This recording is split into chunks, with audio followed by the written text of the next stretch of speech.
the American president has slammed the brakes on all military help for Ukraine, a decision made just days after a fiery showdown in his own office that left the Ukrainian leader fuming and an ultimatum hanging in the air.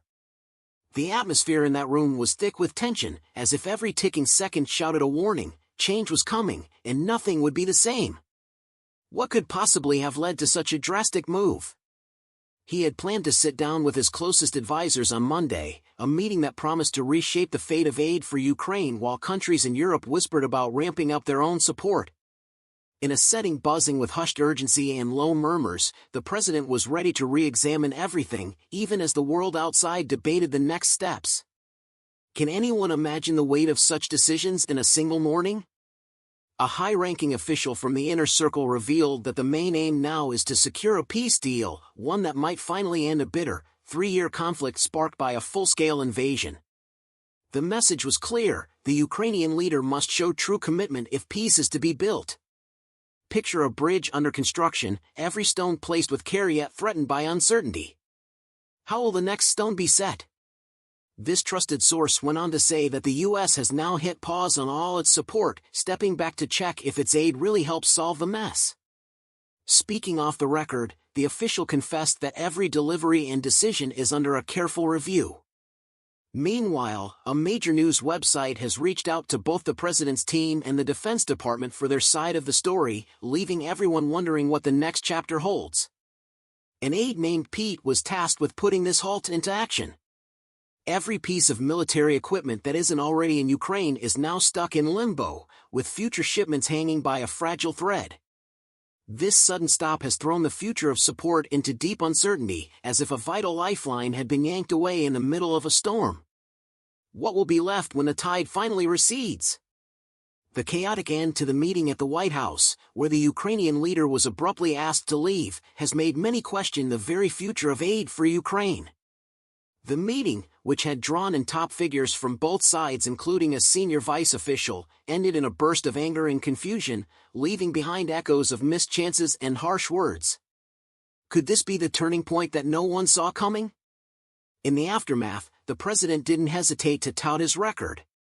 He boasted on a popular social media platform that he was the only one who kept Ukraine's land safe from that rival power, firing back at critics he called weak and labeling many media outlets as untrustworthy. His words were bold, punctuated by a mix of pride and a dare for anyone to challenge him. The room of online onlookers must have felt a shiver as his message echoed far and wide. Later that morning, the national security advisor on a well-known news show warned that the days of endless support were over. "The patience of our people isn't infinite," he said, his tone firm yet laced with urgency. "Our funds, our supplies, everything has its limits. Now is the time to talk real solutions." His words rang out like a countdown, each moment ticking away as if on borrowed time. He added that the Ukrainian leader had not shown enough willingness to work together with both the U.S. and the other side to forge a peace deal. True progress would mean sitting down and hashing out a deal, but it was clear he wasn't ready, the advisor explained. Time, he warned, was slipping by like sand through fingers, leaving no room for delay.